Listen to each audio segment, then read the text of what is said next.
Dios les bendiga, hermanos. Una vez más, damos gracias al Señor por otra vez permitirnos estar aquí para poder compartir su palabra. Agradecidos con el Señor pues, por esta oportunidad. Y sabemos y esperamos pues que sea de gran bendición para sus vidas. Y como ya bien lo saben, en este nuevo curso virtual que estamos hablando acerca de las falsas ideologías, ya hablamos del postmodernismo y en el día de hoy vamos a hablar acerca del humanismo, que de pronto si ya usted tiene un poco conocimiento de todo esto que estamos hablando o ha escuchado, sabrá que quizás el humanismo existió antes que el posmodernismo, pero lo ponemos en esta posición o posterior al posmodernismo porque lo que queremos rescatar, o más bien en lo que nos queremos centrar, es en esas ideologías que exactamente o que están socavando a la iglesia. Es decir, no vamos a tocar el humanismo en un sentido académico, histórico, de todo lo que logró históricamente, de todo lo que logró en cuanto a la tecnología, en cuanto a la ciencia. No va a ser ese enfoque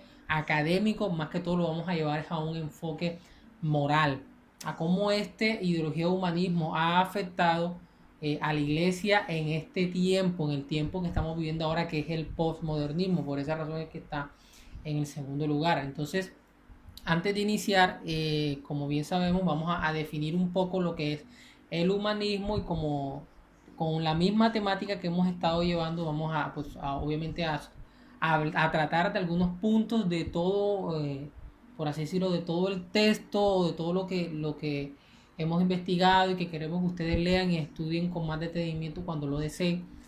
Solamente vamos a sustraer una parte y eso es lo que vamos a exponer en esta clase.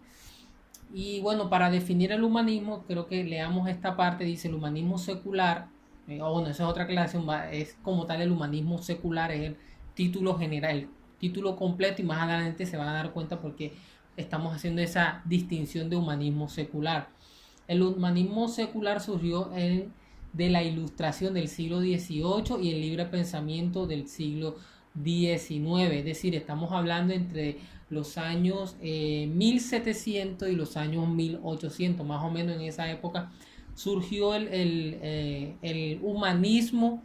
Algunos dicen que el humanismo surgió desde hace mucho antes, desde el siglo XIV, pero que solamente en ese siglo, en el siglo XVIII y XIX, como aquí lo vemos, fue donde se acuñó el nombre a el humanismo. Fue como que en tiempo en que se le dio el nombre, pero conceptualmente el humanismo se empezó a ver desde el siglo XIV. Eso es lo que pues muchos históricos dicen. Entonces, quiero que sigamos leyendo. Dice, los humanistas seculares basan su moralidad e ideas sobre la justicia en la inteligencia crítica sin ayuda de las escrituras, en la que los cristianos confían para el conocimiento de lo verdadero y lo erróneo, el bien y el mal. Como les venía diciendo, vamos a enfocar este tema del humanismo es en la parte moral, no es en la parte académica y científica, aunque obviamente vamos a tocar algunos puntos de eso para poder entender la parte moral, cómo influenció en la parte moral. Y aquí en conclusión o en resumen al concepto que estamos leyendo ahora mismo, lo que hace referencia es que el humanismo como tal o la ideología del humanismo secular como tal en el ámbito moral, lo que busca, lo que quiere lograr es que el hombre encuentre respuesta o encuentre su libertad sin la palabra del Señor, es decir, sin la ayuda del Señor. Eso es en esencia lo que es el humanismo. En otras palabras, el humanismo lo que busca es quitar a Dios del centro y poner el hombre y ponerse el hombre mismo en el centro. Eso en esencia es el humanismo, es buscar respuesta, es buscar solución a su vida, pero no por medio de la palabra de Dios, es vivir con relación a lo que ellos piensan, a lo que ellos creen y no con relación a la palabra del Señor. Y simplemente esto lo que lo conlleva es a ponerse ellos por encima, hacer el hombre el más importante. Eso es en definición lo que es el humanismo. Y aquí puse una pintura que creo que muchos ya han visto y han notado, pero quise colocarla porque esta pintura que la realizó un pintor pero muy famoso que se llamó Miguel Ángel, que es una pintura que representa una época llamada el Renacimiento. El Renacimiento es, por así decirlo, producto de esta ideología que, como ya vimos, que es el humanismo. Entonces, esta pintura tiene mucho significado y tiene mucho que ver, o por así decirlo, resume todo lo que nosotros vamos a hablar en esta clase. Resume todo lo que usted va a ver en esta clase acerca del humanismo. ¿Por qué? Porque antes del humanismo, es decir, antes del siglo XVIII y antes del siglo XIX, el centro como tal era la iglesia, en este caso la iglesia católica. La iglesia era la que decía qué era lo que se tenía que hacer. La iglesia era la que regía en la parte política. La iglesia era la que regía en la parte moral. La iglesia era la que regía en todas las áreas. Es decir, la iglesia controlaba todo. La iglesia era el centro. Se podría decir que en ese tiempo, en ese periodo antes del humanismo secular, había un humanismo católico, por así decirlo, donde el centro no era la Biblia. Hay que aclarar eso. El centro no era la Biblia, el centro era la iglesia. ¿Por qué? Porque era la iglesia la que gobernaba, era la iglesia la que decidía qué era lo que se tenía que hacer, era la iglesia la que creaba la tradición. Es más, como usted bien lo sabe o si no lo sabía, la iglesia era la única que tenía acceso a leer la Biblia. El hombre no podía leer la Biblia y el hombre tenía que sujetarse a lo que el sacerdote de esa época decía, lo que el papa de esa época decía, y sencillamente tenía que hacer lo que él decía. Y se suponía que lo que él decía era lo que decía la Biblia, pero lastimosamente no era así. Lastimosamente en ese tiempo la imagen de la Biblia fue distorsionada en la imagen de la Iglesia Católica, y la Iglesia Católica empezó a crear una imagen no bíblica de lo que la Escritura y la palabra de Dios mostraba. Pero bueno, este no es el enfoque de lo que queremos mostrar. Lo que quería hacer referencia con esto es mostrar que en cierta forma había, antes de este humanismo secular, había un humanismo en la iglesia, donde la iglesia era el centro y no la palabra del Señor. Pero entonces en ese tiempo en que la iglesia gobernaba, ese tiempo el hombre vivía con relación a lo que la Biblia dice. Y si alguien, perdón, con relación a lo que la iglesia decía. Y si alguien decía algo que la iglesia no apoyaba, ese hombre podía estar corriendo el riesgo de caer en herejía, obviamente, pero también de caer en la pena de muerte. Eso es lo que pasó con Copérnico. No estoy seguro si es Copérnico o Galileo, pero no sé si recuerdan que anteriormente se creía de que era la Tierra el centro y que la Tierra giraba, perdón, todas las constelaciones giraban alrededor de la Tierra y que la Tierra era el centro, es decir, el Sol giraba alrededor de la Tierra y todas las constelaciones, las estrellas, todo lo que se podía observar, lo que se podía ver, lo que se podía percibir con los sentidos de la vista, era que estos astros, este Sol, estas estrellas giraban alrededor de la Tierra. Y cuando este hombre, Copérnico Galileo, no recuerdo bien cuál de los dos fue el que inició con esta teoría, con este descubrimiento, se dio cuenta de que era al contrario, es decir, era la Tierra la que giraba alrededor del Sol. La iglesia eso lo declaró, o lo declaró a él como un hereje, y mandó a quemar todos sus escritos y todo con relación a esto. Entonces, ahí podemos ver cómo la iglesia era el centro, cómo la iglesia era la que decidía todo, absolutamente todo, en la religión, en lo político, en absolutamente todo. Entonces pasó algo.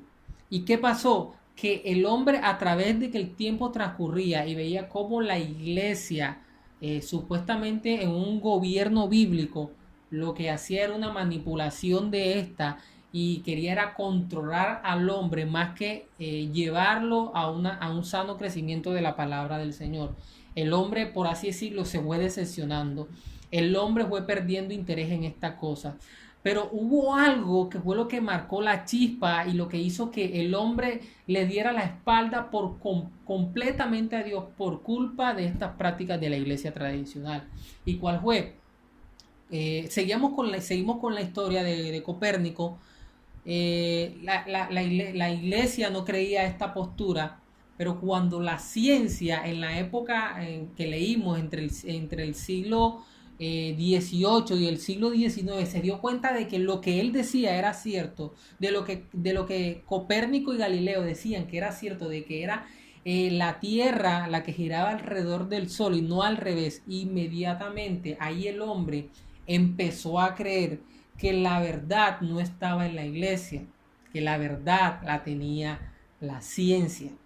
Entonces, como la ciencia descubrió eso y era algo que la iglesia defendía a capa y espada, pero la ciencia le pudo demostrar lo contrario, entonces dijeron, wow, no es así como decía la iglesia. Y ellos, el hombre de esa época veía a la iglesia como la imagen de la Biblia, entonces ellos interpretaban, bueno, como la iglesia es la Biblia, entonces no es lo que dice la Biblia, no es lo que dice la palabra de Dios, no es lo que dice ese libro que ellos ven como sagrado, sino que es la ciencia la que va a decir la verdad de ahora en adelante. Entonces empezaron ahora a ver la ciencia como un Dios. Empezaron a ver ahora la ciencia como ese ser supremo de que iba a decidir qué era verdad y qué era mentira, qué era lo correcto y qué era lo incorrecto. Y por eso esta imagen representa lo que es el humanismo, lo que es el renacimiento, porque ahí podemos ver a una imagen, a un hombre representando a Adán y en otra parte a un hombre representando a Dios con los ángeles a su alrededor, haciendo ver cómo el hombre, si usted ve la imagen y lo nota, usted puede ver cómo el hombre expresa un pequeño o un desinterés en la forma en cómo tiene la mano extendida hacia Dios. Y eso es lo que esta imagen quiere representar en cuanto a esta época del renacimiento, del humanismo. Y es donde el hombre empieza ya a encontrar un desinterés en las cosas espirituales. Porque ahora su mayor interés es la ciencia. Ahora quien le va a decir la verdad es la ciencia. Y quiero hacer un paréntesis aquí, aclarar que nosotros como creyentes le damos gracias a Dios por todos estos avances tecnológicos que hemos tenido.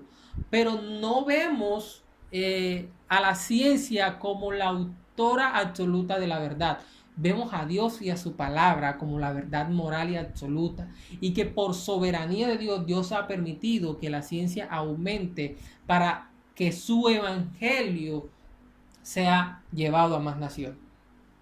Es decir, nosotros cuando vemos a través de la historia todos los avances que ha tenido la historia, todos los avances tecnológicos en construcciones que ha tenido la historia, es con una sola razón, y es para que el evangelio sea llevado a más naciones. Por ejemplo, cuando la iglesia o el imperio romano, esto fue mucho antes, pero es para poner un ejemplo, cuando el imperio romano empezó a construir carreteras para que para que el imperio romano se pudiera agrandar o para que el imperio romano pudiera crecer aún más.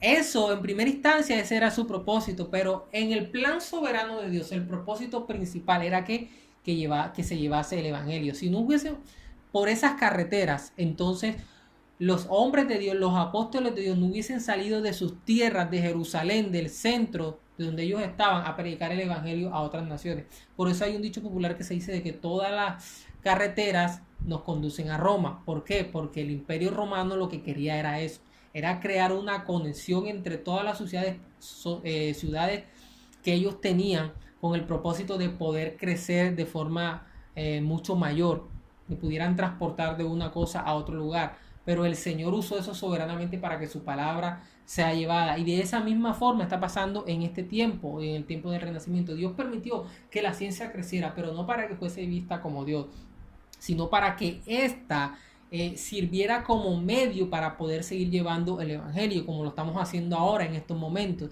Entonces, para nosotros como cristianos no es la ciencia el Dios, es la ciencia, el método que Dios empleó para que su palabra sea llevado y su nombre sea glorificado. Entonces, es importante tener claro y tener en mente esto. Entonces, esto era lo que estaba pasando y por eso el hombre empezó a desentenderse y empezó a creer algo erróneamente. Empezó a creer que ahora iba a tener la libertad suprema. Empezó a creer de que ahora sí iba a ser libre. El hombre se sentía oprimido por la Iglesia Católica y era cierto. El hombre se sentía oprimido por lo que la iglesia exigía, por lo que la iglesia les pedía. Pero realmente el hombre cree que eso era lo que la Biblia decía y por eso ellos lo hacían. Entonces el hombre creía o siente que ese Dios de la Biblia los estaba oprimiendo cuando no era así, eso no era correcto. Pero esa era la mente de ese hombre a causa del mal ejemplo que llevaba la iglesia. Entonces, quiero que sigamos leyendo acá para poder continuar. El humanismo creía que la ciencia haría al hombre moderno verdaderamente libre y que lo elevaría por encima de los prejuicios dogmáticos de la doctrina de la iglesia. Y sabe que esta idea todavía sigue estando vigente. El hombre se cree libre cuando no pertenece a ninguna religión. Incluso el hombre, incluso las películas y las series de Netflix, las series de cualquier plataforma, de cualquier sitio, cuando muestran a un personaje religioso, siempre lo hacen ver como una persona que está oprimiendo a otra, como una persona que está obligando o exigiendo de otra persona. En este caso puede ser un hijo. O sea, siempre hay una familia donde hay unos padres que pertenecen a cualquier religión y los muestran como unas personas opresoras. Entonces, el mundo tiene esa idea de la iglesia. El mundo tiene esa idea también de la iglesia cristiana, de la iglesia de nuestro Señor Jesucristo. Y es que nos hacen ver, o es que el mundo ha creado la imagen de la iglesia de nuestro Señor Jesucristo como una iglesia opresora, como una iglesia que los tiene oprimidos, que los tiene encarcelados. Y ellos creen o creían también que la ciencia ya los iba ahora a ser libres, que ahora ellos iban a poder ser verdaderamente libres. Y veían en la ciencia la esperanza de la libertad de la humanidad. Creían que la ciencia ahora los iba a liberar de sus problemas. Creían que la ciencia ahora iba a ser la solución a todas las desgracias que habían tenido hasta ese momento la humanidad. Y cuando sigamos leyendo nos vamos a dar cuenta que fue todo lo contrario. Pero quiero que sigamos en orden. Mire lo que dice aquí.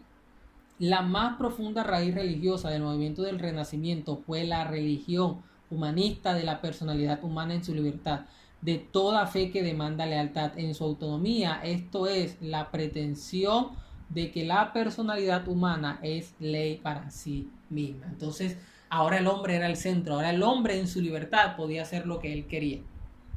Ahora el hombre en su libertad podía vivir de la forma como él quería vivir. Eso fue lo que hizo el humanismo en el área moral.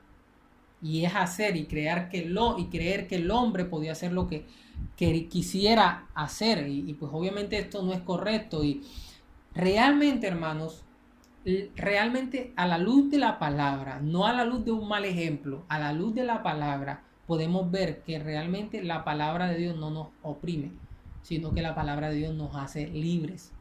A veces vemos los mandamientos como normas que nos oprimen y que nos cohíben de hacer cosas que quisiéramos hacer. Pero realmente los mandamientos y la ley de Dios nos hacen libres. ¿Y sabe de qué nos hacen libres? De la esclavitud hacia el pecado.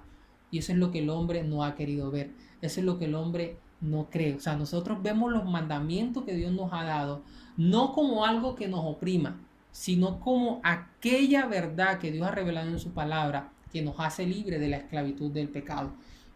Todo hombre que no obedece los mandamientos, por lo general, está esclavo a más de un pecado. Pero nosotros, cuando obedecemos la palabra de Dios y vivimos de acuerdo a la palabra de Dios, somos libres del pecado. Somos libres de la inmundicia. Somos libres y vivimos con el propósito real y original en la que Dios estableció para el hombre. Entonces eso lo debemos de tener muy claro. Aquí quise hacer una nota importante para aclarar algunas cositas antes de seguir continuando, y es que el concepto de humanismo no es el mismo de humanización. Entonces es para que eso lo tenga claro. La palabra humanización tiene que ver con el trato que le da un hombre a otro hombre. O sea, hoy podríamos decir que el mundo está más humanizado. ¿En qué sentido? De que el mundo, ahora los derechos del hombre son más equitativos. Por ejemplo, anteriormente el mundo no estaba tan humanizado como ahora. Anteriormente las mujeres no tenían los mismos derechos de los hombres, no tenían derecho a estudiar, no tenían derecho ni siquiera a ser testigo en un juzgado. O sea, la palabra de la mujer no valía nada. Anteriormente la mujer era tratada como si fuese un animal, el hombre podía negociar con ella. Anteriormente los hombres de color o las personas de color podían ser vendidas y podían ser esclavizadas. Ahora todo eso ha quedado atrás. Ahora el mundo está más humanizado y todos los hombres tenemos los mismos derechos a la educación, eh, a un padre, a una madre, al trabajo. O sea, todos los hombres tenemos los mismos derechos. Entonces, en ese sentido, eso es lo que significa humanización. Tiene que ver con el trato de un hombre hacia otro hombre. Y el humanismo es lo que estamos hablando ahora y es en el sentido moral. Y es que tiene que ver con qué, con que el hombre sea el centro de todas las cosas. Entonces, es para que tengamos claro, no estamos hablando de humanización, estamos hablando de humanismo, porque la humanización realmente en un sentido general fue lo que Cristo vino a traer. O sea, cuando Cristo vino aquí a la tierra, una de las cosas que hizo Cristo fue poner a la mujer en su lugar. Fue poner a la mujer en el lugar que ellas debían estar y no en el lugar en el que el hombre las tenía, que las tenía denigradas y las tenía como si fuesen, como si no valiesen nada y como si fuesen otros animales. Entonces, eso fue lo que Cristo vino a hacer en cierta forma, a traer su reino, pero ese reino como consecuencia vino a traer y a mostrar el valor de los hombres a nivel general. Recordemos que en el Génesis, cuando Dios crea al hombre y a la mujer, que dice, los creó a imagen de Dios. No era solamente el hombre, también la mujer. Entonces la mujer en ese sentido tiene los mismos valores que el hombre. Entonces la humanización en cierto sentido está bien, es buena. Pero lo que hoy estamos hablando es acerca del humanismo, que es que el hombre quiere ser el centro y quiere quitar a Dios de un lado o ponerlo a un lado. El concepto de humanismo cristiano es diferente al concepto de humanismo secular, del cual estamos hablando en esta guía. Como ya lo había dicho antes, estamos hablando del humanismo secular, nos estamos refiriendo a la parte moral de cómo esta ideología que empezó en el siglo XVIII y XIX hasta este momento está y sus ideas siguen afectando a la iglesia y a la sociedad en general. Recuerde algo, y es que todo lo que termina en ismo tiene que ver con una ideología, un tipo de pensamiento, narcisismo, socialismo, posmodernismo, es decir, todo lo que termina en ismo es un tipo de pensamiento. Entonces, el humanismo secular tiene ese pensamiento, ya, de que el hombre sea el centro. Hay en alguna ocasión usted va a escuchar o ya ha escuchado esta frase que dice humanismo cristiano. En cierto sentido, esto como tal se escucha más que todo es en el área de la iglesia católica, en el área de la iglesia tradicional. Y cuando ellos hablan de humanismo cristiano, se están refiriendo en cierta forma a la identidad del hombre según la palabra del Señor. Ya, entonces en ese sentido la palabra humanismo cristiano no está haciendo referencia a que el hombre es el centro en la iglesia, no, está haciendo referencia a que el hombre eh, tiene ciertas características conforme a lo que está en la palabra, o el hombre es lo que la palabra dice. Entonces en ese sentido tampoco podemos decir que humanismo cristiano es algo hereje por su significado, es algo más bíblico. Entonces estamos hablando del humanismo secular. Ahora sí podemos continuar. Y yo les había dicho algo, y es que el humanismo cristiano lo que busca o lo que buscaba era que el hombre sea libre.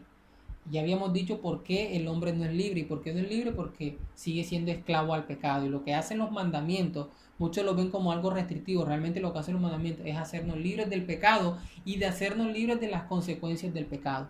Pero ahora vamos a ver cómo esta ideología realmente estaba mintiendo. Cómo esta ideología no era la verdad. Cómo esta ideología no es la que iba a ser o no es la que hace al hombre libre. Vamos a ver cómo esta ideología de que la ciencia iba a hacer al hombre libre fue echada y fue caída al piso por medio de la misma historia. Y para iniciar, habíamos dicho de que esta ideología humanista había empezado en el siglo XVIII, en el siglo XIX. Pero en el siglo XX se empezaron a ver los resultados de este tipo de pensamientos. Y para eso me voy a remontar en el año 1940-50. Hubo un hombre llamado Albert Camus, un filósofo, un sociólogo francés, no era cristiano obviamente. Él decía de que la vida no tenía sentido. O sea, ya cuando el humanismo quita a Dios, inmediatamente quita lo espiritual, quita lo trascendental y se centra en lo material. Entonces este hombre bajo esa ideología o bajo ese tipo de pensamiento empieza a decir, bueno, la vida no tiene sentido. O sea, ¿qué sentido tiene estar aquí en esta tierra si al final nos vamos a morir y ya no vamos a existir más? Entonces este hombre empieza a decir, bueno, la vida no tiene sentido. Y este tipo de pensamiento, y este hombre era un académico, era un profesor universitario. Y esta idea, obviamente la estoy resumiendo, pero esta idea de que la vida no tiene sentido fue haciendo a un hueco en la vida de las generaciones que venían. Y 10 o 20 años después nació una generación llamada la generación de los hippies. ¿Y sabe qué hacía esta generación? Esta generación de hippies fue producto de esa ideología de que la vida no tenía sentido. Entonces, como la vida no tenía sentido, los jóvenes que venían detrás de esa idea empezaron a decir, bueno, si la vida no tiene sentido, hay que darle sentido a la vida. ¿Y cómo ellos le daban sentido a la vida? Por medio de las drogas y el alcohol. Entonces es allí donde empieza, es en los años 1960, es decir, en el siglo XX ya a finales, donde se empiezan a ver, obviamente, no es solamente esto, pero aquí es donde se empieza a ver de forma moral cómo el hombre, en vez de ser libre, empieza a esclavizarse más. Cómo el hombre, por medio de esta ideología que sacaba Dios, perdón, empieza a verse afectada y todo lo contrario, empieza a ver cómo el hombre empieza a ser oprimido, cómo la primera revolución de las drogas y el alcohol se empieza a reflejar en la humanidad. Y luego vemos más adelante, 10 años después o una década después, otro tipo de revolución, y ahí es donde se conoce la revolución sexual. ¿Sabe qué pasó en la década de los 70? Que se empezó a legalizar los anticonceptivos. Y como se empezaron a legalizar los anticonceptivos, eso hizo o incrementó en el hombre la libertad del sexo.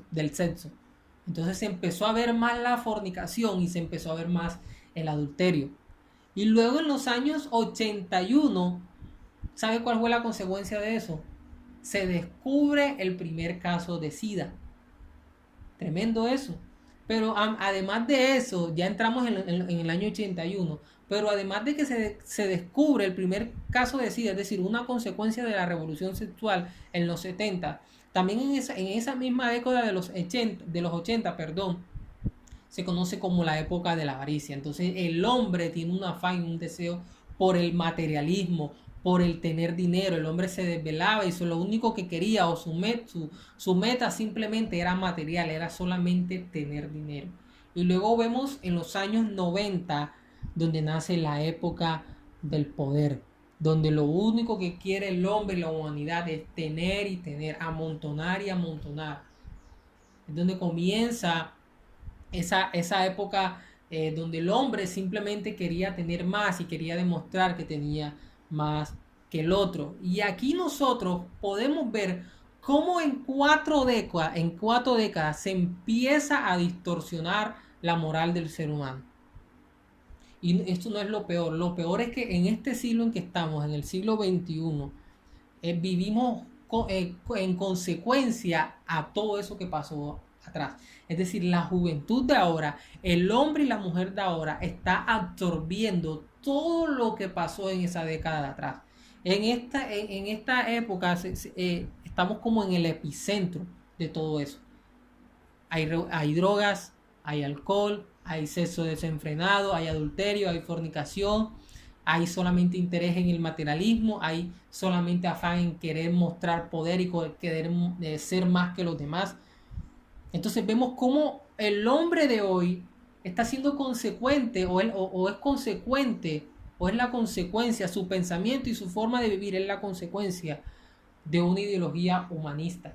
Miren cómo el humanismo, al sacar a Dios, mire todo lo que produjo. Miren las consecuencias del humanismo. Y fue esto. Fue simplemente estas cosas que acabé de mencionar. O sea, es algo increíble.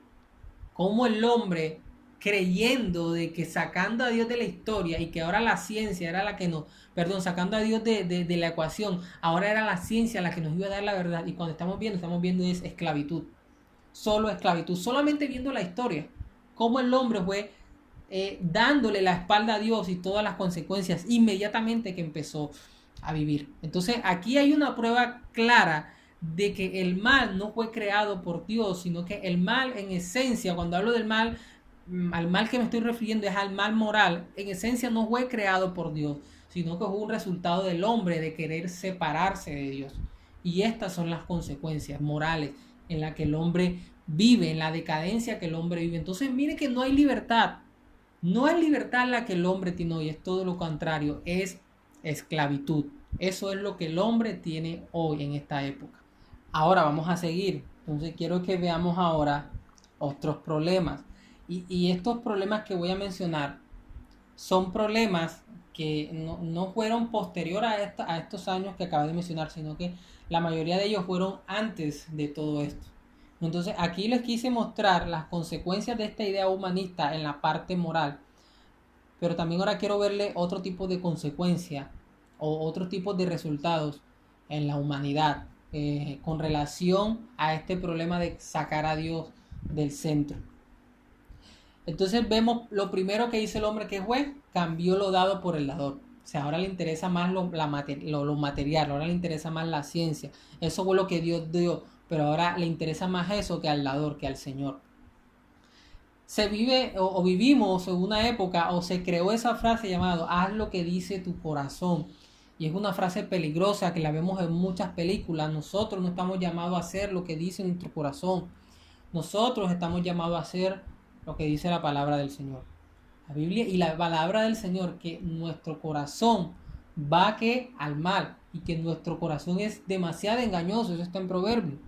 Entonces no es lo que diga nuestro corazón, es lo que diga la palabra del Señor. Entonces miren cómo todas estas ideas son un resultado de ¿qué? De quitar a Dios del centro. En la búsqueda de nuestra gloria, esto es una frase que me gustó mucho, que dice, en la búsqueda de nuestra gloria, el hombre cultivó su vergüenza. O sea, el hombre en el momento en que más creía de que iba a alcanzar su propia gloria, quitando ya a Dios y ellos iban a ser el centro, fue donde el hombre mostró su verdadera vergüenza. Eso fue lo que sucedió. El hombre mostró su verdadera vergüenza. Y hay algunos datos históricos que pueden hacer referencia a esto. Entonces, mire, Alejandro el Magno a sus 36 años murió siendo homosexual. Un hombre que en 10 años conquistó gran parte de la tierra o de la humanidad. Fue el único general, el único hombre que en poco tiempo construyó y conquistó tantos territorios o levantó su imperio. O sea, en 10 años hizo mucho más que lo que en 10 años hizo el imperio romano, o hizo el imperio babilónico, o hizo el imperio persa, o hizo el imperio asirio. Es decir, el hombre que más conquistó, que fue en 10 años, al final murió siendo homosexual y al final sus tierras o lo que conquistó se dividió en sus 4 generales. Entonces, miren las consecuencias, o sea, miren, y aquí vemos esto, o sea, vemos que el hombre en la búsqueda de su gloria lo que realmente hizo fue que mostrar su vergüenza. Friedrich Nietzsche, un gran pensador secular, anticristiano, no gustaba de los cristianos. Este hombre influyó a Hitler. El pensamiento de él, el pensamiento filosófico que él tenía, fue el pensamiento filosófico que atrajo a Hitler y que con base a ese pensamiento él hizo todas las atrocidades que ya usted puede conocer de él. Pero realmente este hombre al final de su aparente gran conocimiento, de su aparente gloria, ¿sabe al final cómo terminó? Terminó en un manicomio. Entonces miren cómo este hombre en su filosofía alejada de Dios, criticando el cristianismo y el evangelio, como miren cómo terminó. Entonces aquí estamos viendo dos hombres que aparentemente tienen mucha gloria, pero que al final lo que realmente ve y se refleja es una vergüenza, es su vergüenza moral. Como el hombre moralmente termina acabado cuando quita a Dios de su vida.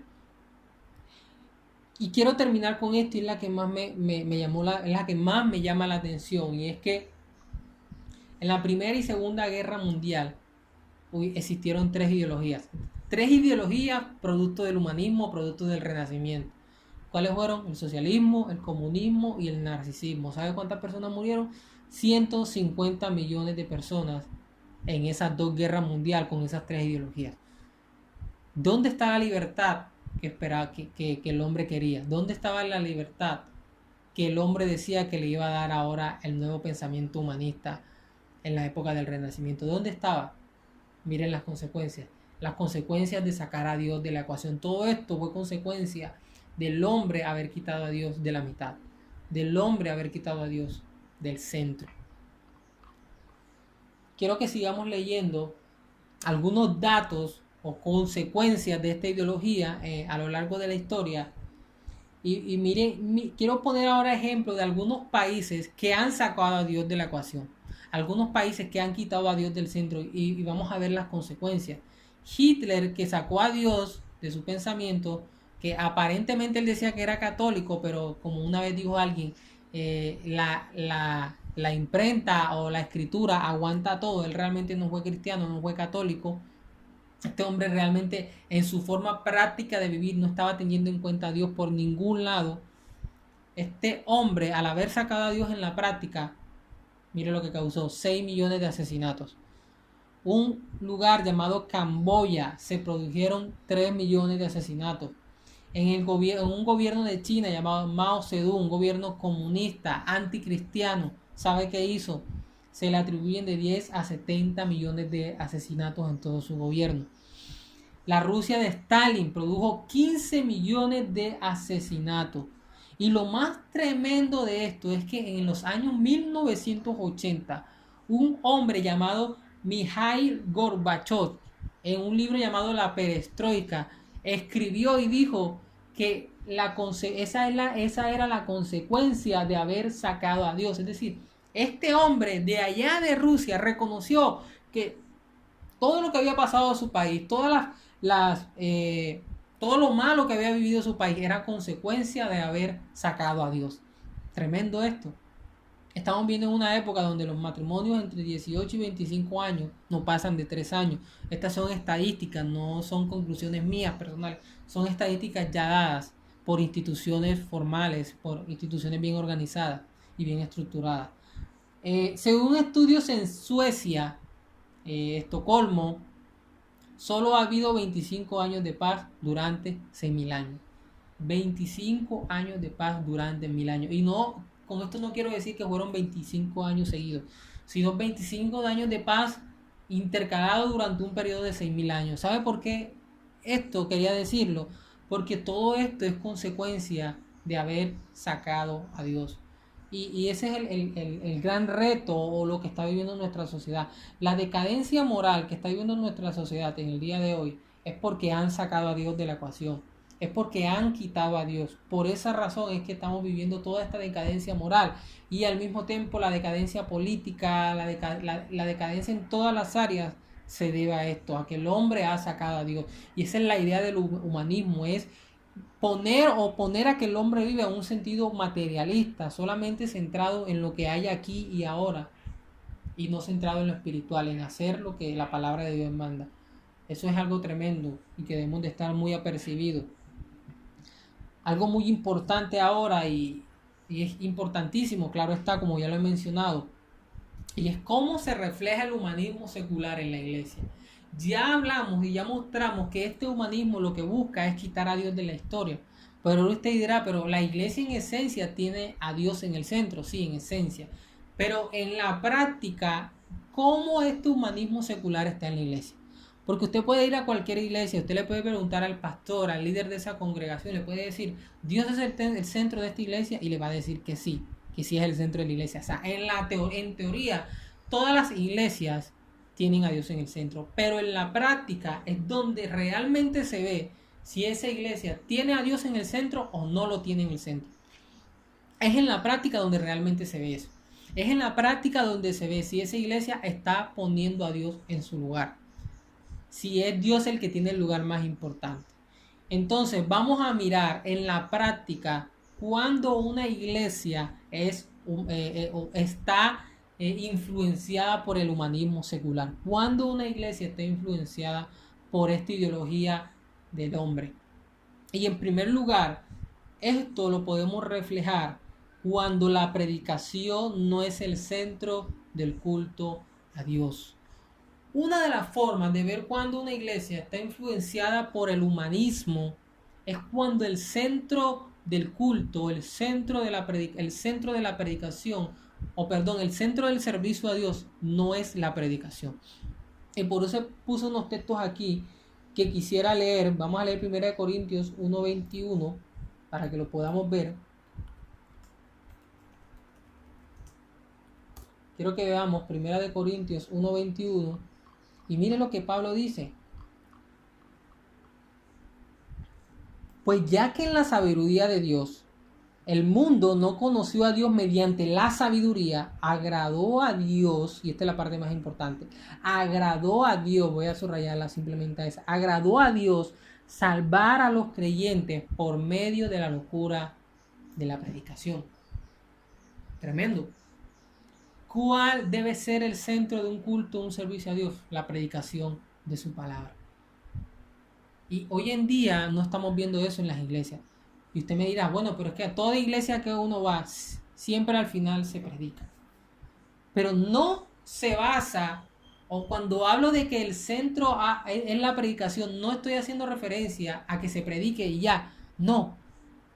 La predicación de la palabra del Señor. Y lastimosamente están pasando dos cosas en muchas iglesias influenciadas por el humanismo. Una, que muchos predicadores se montan en la iglesia, en el púlpito, leen el texto bíblico, lo cierran o empiezan a dar su propia interpretación y no lo que dice la Biblia, o simplemente ni siquiera tocan más nada de la Biblia.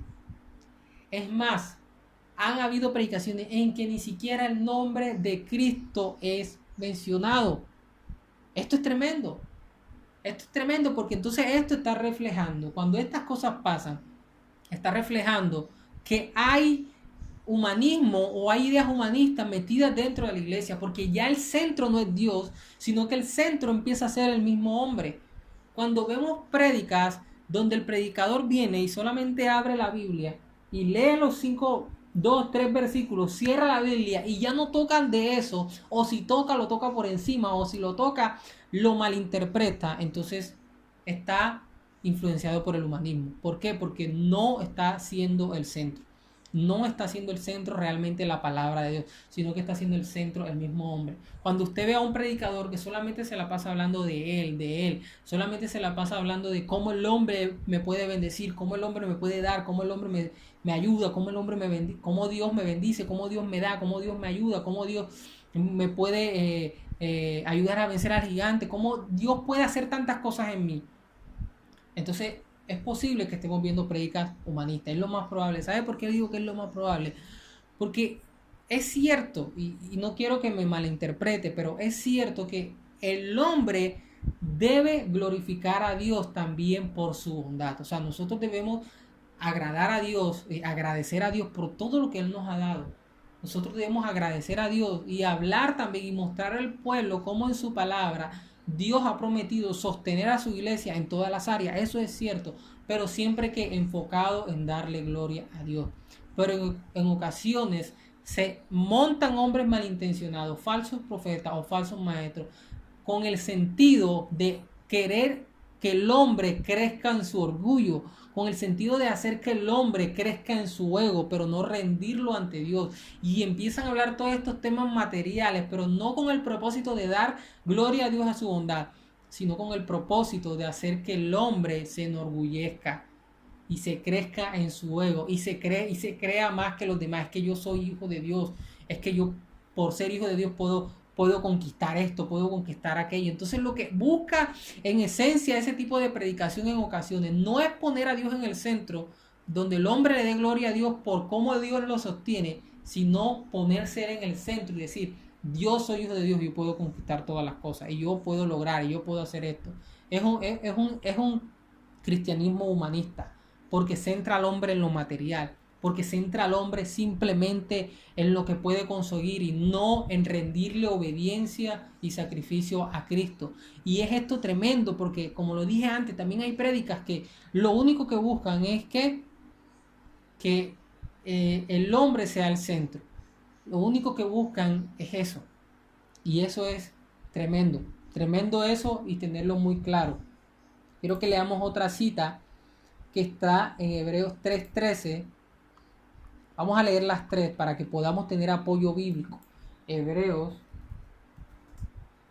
3:13, mire lo que dice. Antes exhortaos los unos a los otros cada día, entre tanto que se dice hoy, para que ninguno de vosotros se endurezca por el engaño del pecado. ¿Qué dice la palabra? Antes exhortaos los unos a los otros cada día. ¿Esto qué quiere decir? Que este es el propósito. Ya no se busca exhortar al hombre o ayudarlo a que cambie su conducta moral pecaminosa, sino que se busca que engrandecerlo en su orgullo, engrandecerlo en lo material. Se busca hacer que el hombre traigan diversas emociones en él para que simplemente pueda hacer ciertas cosas que ellos quisieran que hiciera. Entonces a veces se ve ese tipo de manipulación en muchos hombres y esto es algo doloroso y algo duro que debemos de estar muy apercibidos cuando lo único que se busca es eso, es manipular al hombre para que, no sé, para que haga cualquier tipo de cosas que no sea bíblica. Y esto es algo tremendo, hermano. Es algo tremendo porque aquí lo que el texto nos está diciendo es, miren, esto es lo que ustedes tienen que hacer. Una de las cosas principales es esa, es exhortar los unos a los otros, es enseñar a mi hermano cómo debe vivir en sujeción a Cristo. Y lastimosamente han habido prédicas así, y es que ni siquiera el nombre de Cristo es mencionado. Ni siquiera el nombre de Cristo es mencionado en una prédica. O sea, eso es algo tremendo. Quiero que ahora veamos la otra cita que está en Primera de Timoteo 4:13. Mire lo que Pablo le dice a Timoteo. Primera de Timoteo 4:13, mire lo que dice. Entre tanto que voy, ocúpate en la lectura, la exhortación y la enseñanza. ¿Qué le estaba diciendo Pablo a Timoteo, que era el pastor de la iglesia en Éfeso? Ocúpate de la exhortación y la enseñanza, ¿pero de qué? De la palabra del Señor. De eso es lo que nos debemos ocupar. No debemos centrar, o el hombre en un púlpito no puede centrar la predicación simplemente en hablar del hombre, en hablar de él. No es el hombre el centro de la predicación. El centro de la predicación siempre debe ser Cristo Jesús. Y más adelante vamos a ver una cita sobre eso. Entonces, hermano, vemos que el humanismo en primer lugar se refleja cuando en la predicación, vemos el humanismo reflejado cuando la predicación no es el centro del culto a Dios. Cuando principalmente radican o el centro son otras cosas.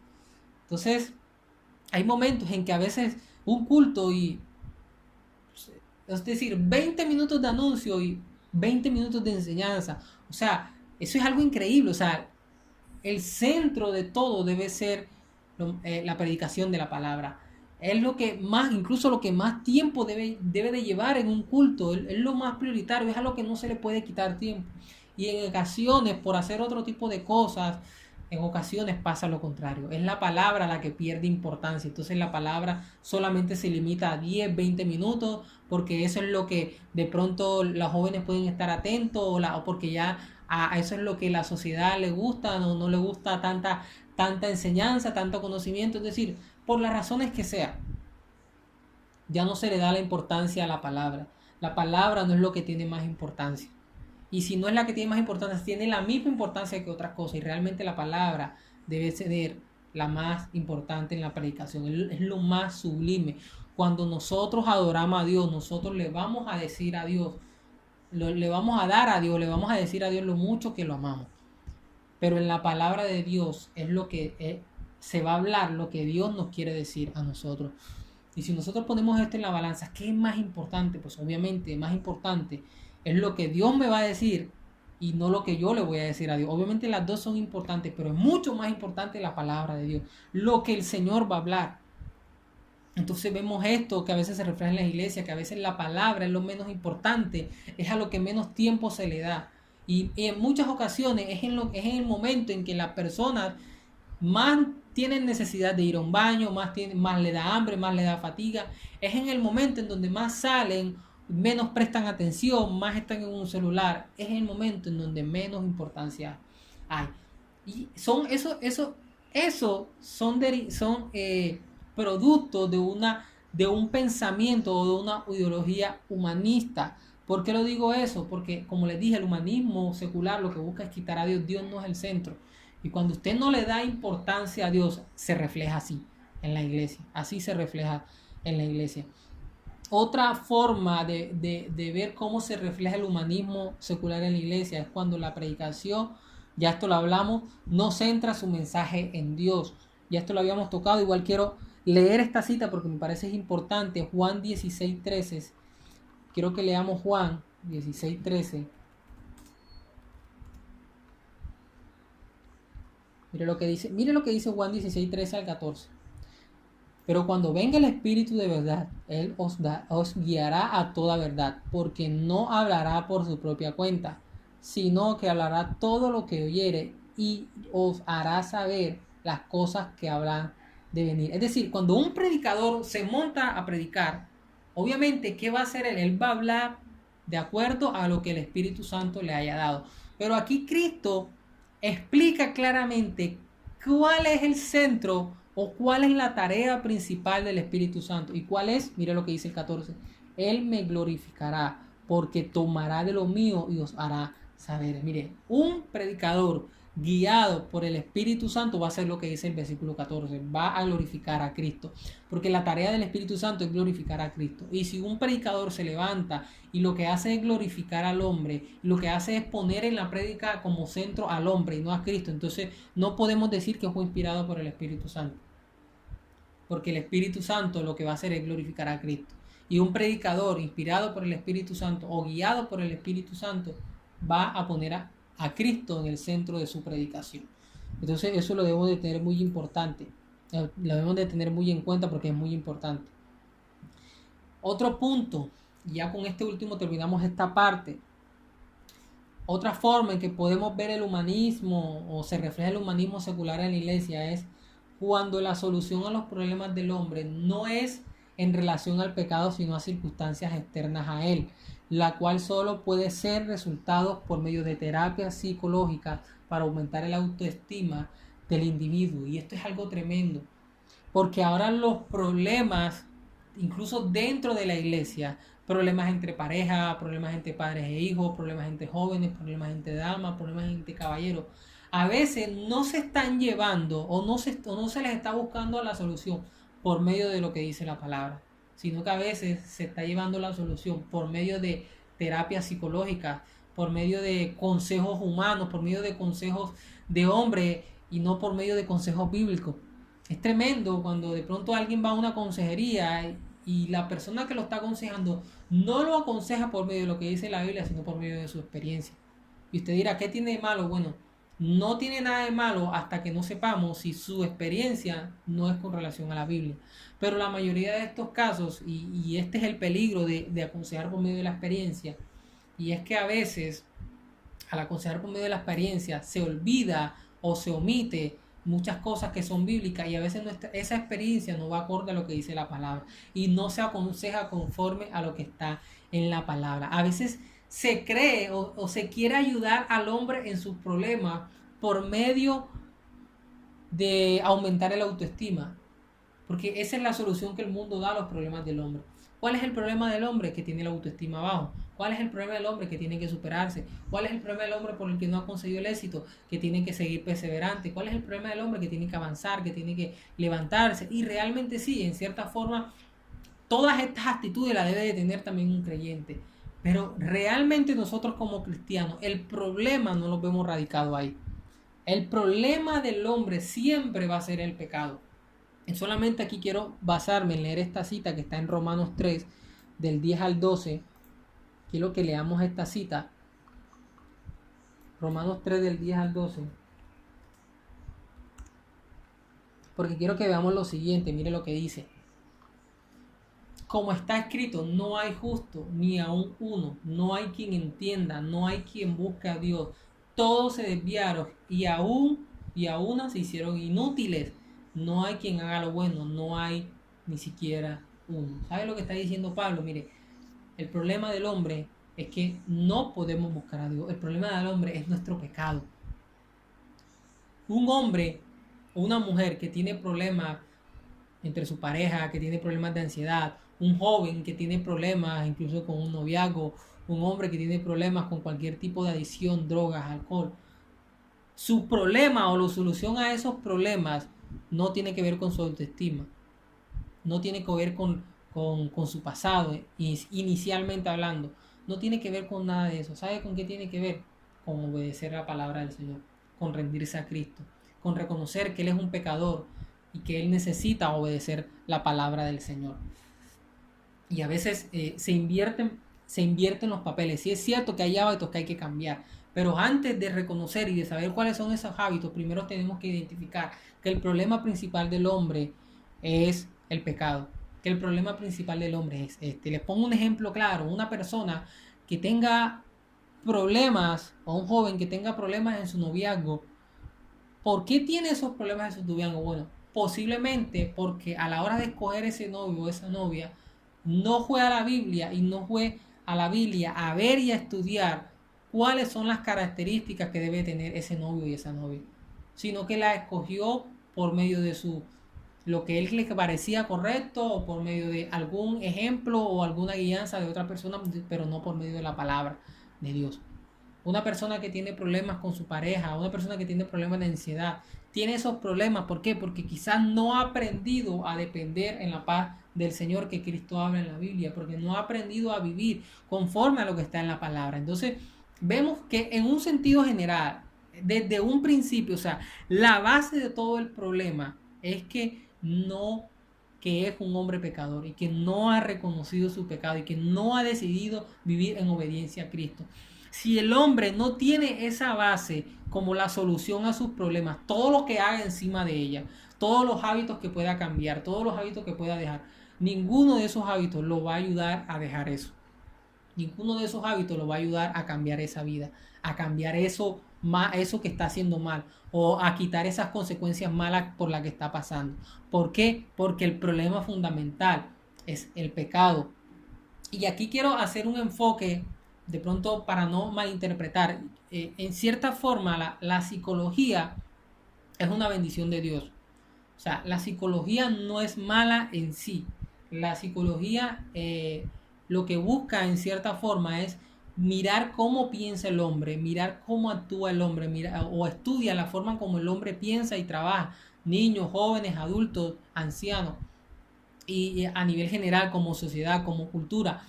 Pero hay una parte de la psicología que hay que tener mucho cuidado, y es en la parte moral.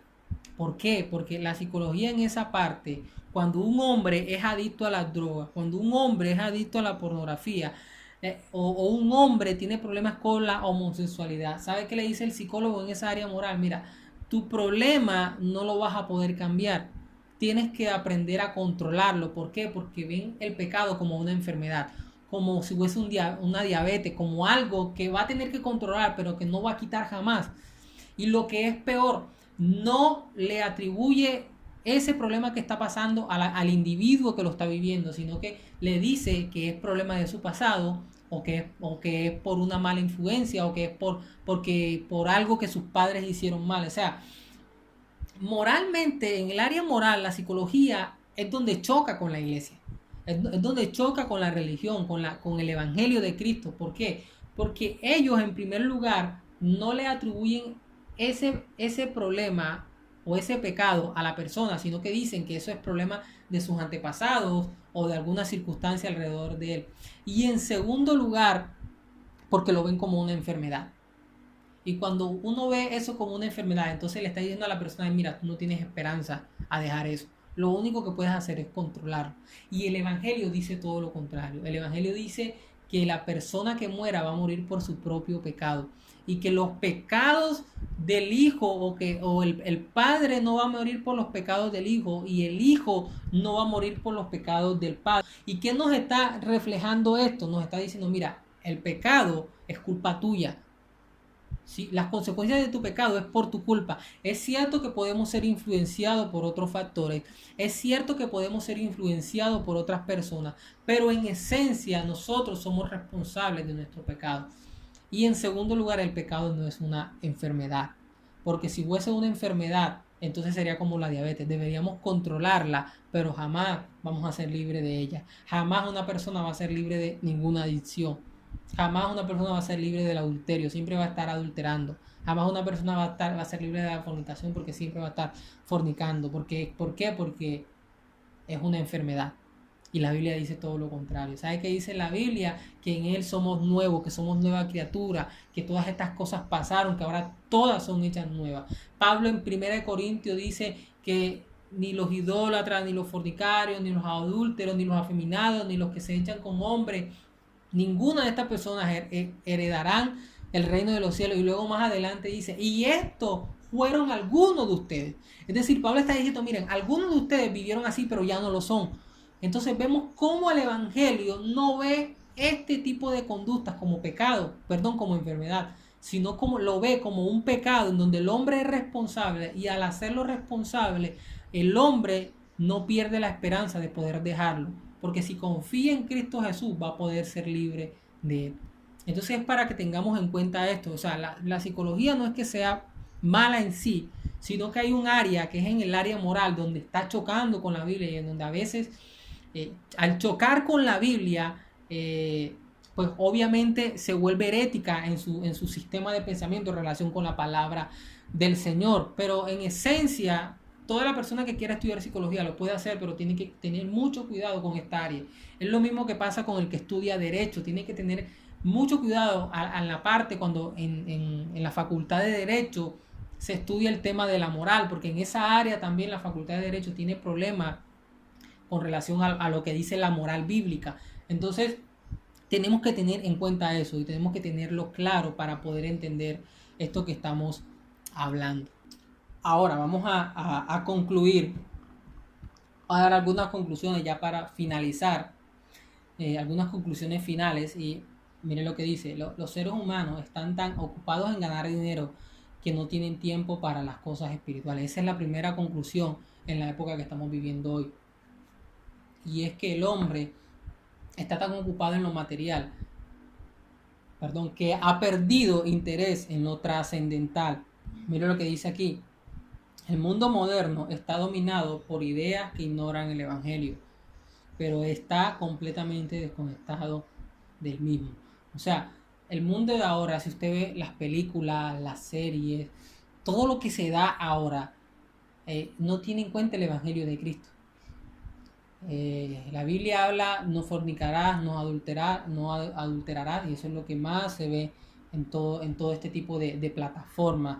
Esto es lo que más se ve en la vida. Esto es normal, esto se vuelve chiste. Se dice incluso que el hombre esto lo ayuda a ser más maduro. Entonces vemos cómo el mundo moderno de ahora, en su pensamiento humanista, centrado en él, centrado en lo que le satisface, lo que le da placer, sencillamente, si necesita sacar a Dios, lo hace, y es lo que está haciendo. Muchos jóvenes ahora son ateos porque les conviene, porque saben que al no creer en Dios, supuestamente, al no creer en Dios, no tienen ninguna obligación moral y pueden hacer lo que ellos quieran. Muchas personas, o el ateísmo en esencia es eso, es negar a Dios con el propósito de poder hacer lo que yo quiera. Ese es el final del ateísmo. ¿Qué otro propósito tiene el ateísmo? Es ese, simplemente. Le quita esperanza al hombre simplemente por un vano y pasajero placer. Eso es lo único. Entonces, hay que entender algo. En segundo lugar, y esto hay que aclararlo, no se está diciendo que la eliminación de las objeciones de carácter intelectual hará de un hombre un cristiano. Jamás nadie ha llegado a la conversión simplemente por medio de argumentos. Es preciso que haya también un cambio en el corazón. Para que me pueda entender esto, tengo que primero hacer una aclaración. Y es que cuando nosotros decimos de que el humanismo o el hombre con este tipo de pensamiento lo que está haciendo es poniendo la ciencia como Dios. Eso es una plataforma para que el hombre se vuelva más que todo una persona racional, una persona que dependa, o que sus verdades dependan en un sentido racional, simplemente y llanamente. Pero ahora en la iglesia de hoy, estamos viendo un contraste completamente diferente. La iglesia en ocasiones, no estoy diciendo toda, pero sí una gran mayoría, está basando su fe en experiencias, en cosas sensitivas, a lo que se le conoce como cristianismo sensual. Sensual en el sentido de que es un evangelio basado en lo que se puede sentir, pero no es un evangelio basado en doctrina, en estudio, en conocimiento. Y aquí hay que tener algo claro, hermano, y es que cuando esto pasa, normalmente cuando la iglesia o una iglesia solamente se basa en o basa su evangelio en cosas sensitivas, esto hace de que la iglesia solamente pueda captar gente que intelectualmente no esté bien formada. O sea, ¿qué es lo que pasa con esto? Que cuando un joven, por ejemplo, normalmente un joven, un adolescente, este tema de la ciencia, este tema del estudio, de la historia, de la racionalidad en cuanto a lo académico, esto no le llama mucho la atención. Y son a ese tipo de audiencia que quizás son las que más llenan las iglesias, de este tipo que son sensitivas, obviamente. ¿Por qué? Porque están basados en eso. A ellos lo que más les interesa es la emoción, es saltar, es sentir alegría, que puedan brincar, que puedan saltar. Pero cuando este joven crece, se convierte ya en un estudiante universitario, cuando empieza a ver historia, cuando varios de sus profesores empiezan a mostrarle historia, ciencia, teología, bueno, no teología, le empieza a mostrar ciertas verdades racionales, filosóficas de la época, de pensamientos de Platón, de Aristóteles, de muchos de estos filósofos, de Carlos Marx, de, de, de Friedrich Nietzsche, de todos estos hombres. Entonces él empieza a racionar.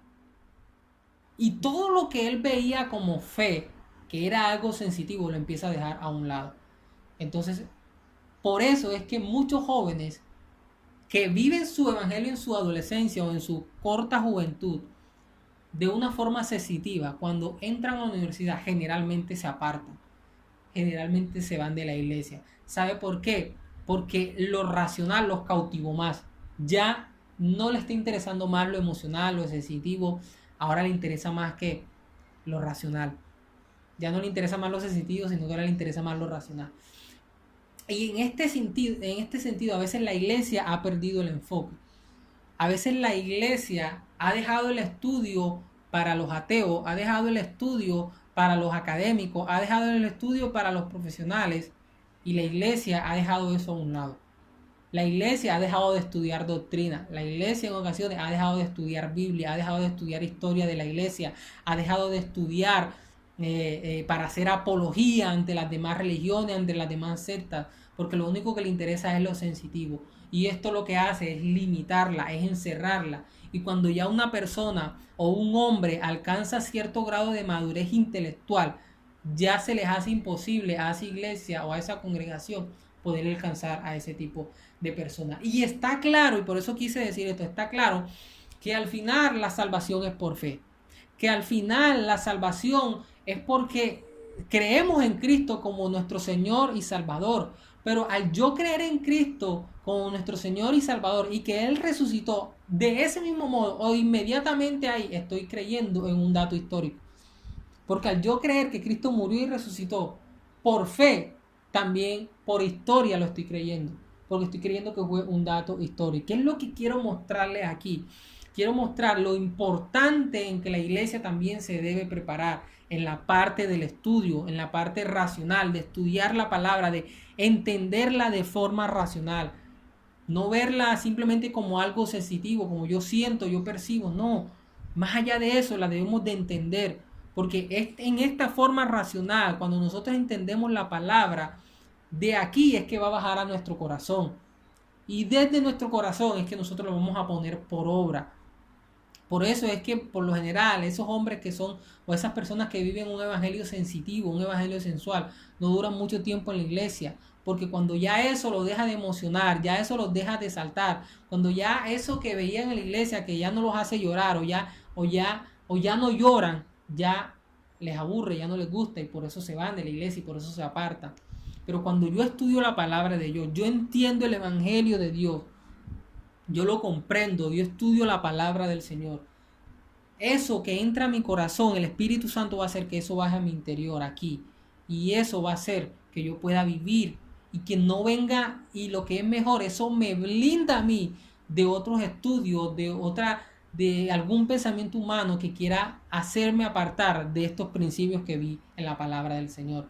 Y es por eso, hermano, que es importante a los jóvenes enseñarles desde muy temprano la palabra del Señor, para que cuando estén en las universidades, estén estudiando, donde quiera que estén, puedan tener argumentos bíblicos para defender su fe y no dejarse arrastrar por ningún tipo de pensamiento filosófico.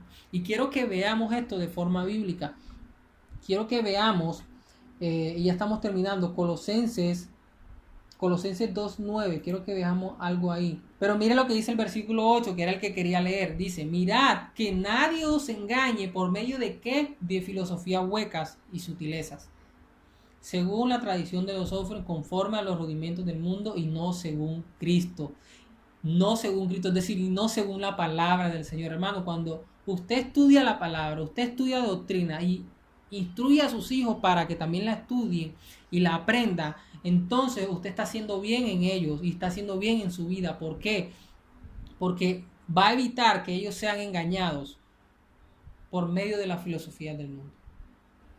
Y eso es importante, por eso es importante en este tiempo enseñar doctrina, y siempre lo ha sido, porque siempre han habido hombres, hijos no de Dios, hijos de Satanás, que lo que buscan es entorpecer o querer confundir a muchos hombres que están en la iglesia y hacen que se aparten y influyen para que esos hombres tomen la decisión de apartarse. Entonces vemos cómo la palabra de Dios nos manda a que estemos apercibidos de que nadie nos engañe. ¿Y cómo sabemos cuando algo es verdad o es mentira? Cuando conocemos la palabra. Porque cuando conocemos la palabra podemos ver si lo que este hombre dice es cierto o no es cierto. Quiero que veamos otro texto. Primera de Pedro 3:15, mire lo que dice. Si no santificad a Dios en vuestros corazones y estad siempre ¿qué? Preparados para presentar defensa con mansedumbre y reverencia ante todo el que os demande ¿qué? Razón. Para demandar al que y reverencia ante todo al que os demande razón de la esperanza que hay en vosotros. Hay gente que va a querer que le digamos por qué la Biblia es la palabra de Dios. Hay gente que va a querer que le demostremos por qué, cómo podemos demostrar que Cristo murió y resucitó, cómo podemos demostrar que Dios existe.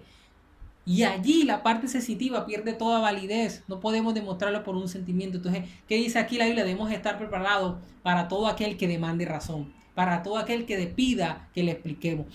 La salvación es por fe, sí, es por fe. Pero antes de ser por fe, primero muchos hombres necesitan primero entenderla. Y cuando ellos la entienden, entonces ahora sí pueden creer y pueden tener fe. Obviamente en todo no es el caso.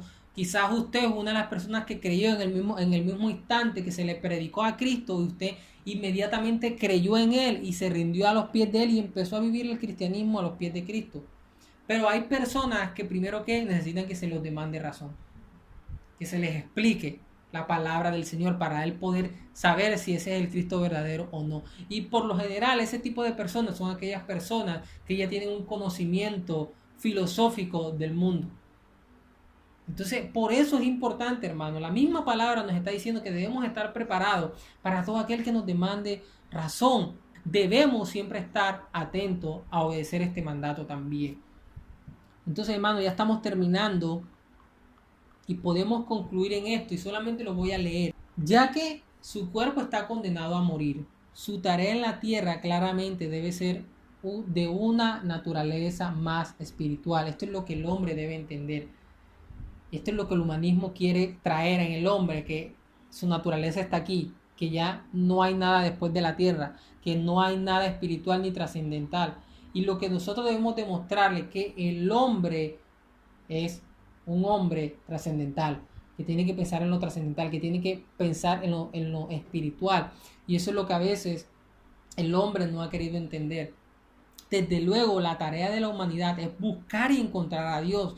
Y eso está en Hechos 17, 26 al 27 y en 15, 17.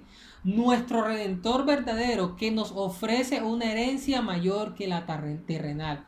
Cualquiera que abra la puerta a Cristo heredará ese mejor lugar que Dios ha preparado para aquellos que le aman y son llamados según sus propósitos, hermano. Ese es el propósito del hombre. Esto es lo que nosotros debemos entender y es por la cual nosotros debemos esmerarnos y esforzarnos para vivir conforme a estas verdades, pero también para enseñarles a otros y poder sacarlos del error. Así que eso ha sido todo por esta clase.